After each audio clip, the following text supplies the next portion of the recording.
Este video describe la instalación del limpiador de humo Láser Domino DX360i.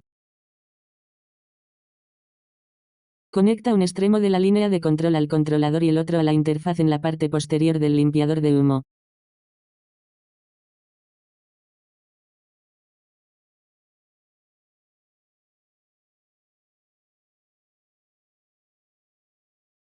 Conecte el purificador S líneas de alimentación y tubos de gas y confirme que todos los conectores están fijos.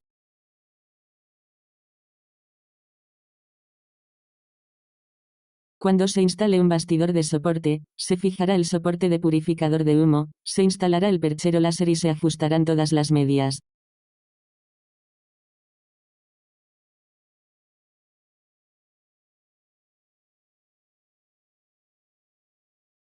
Una vez completado, mueva la comprobada fuerza de tuberías, cables y soportes.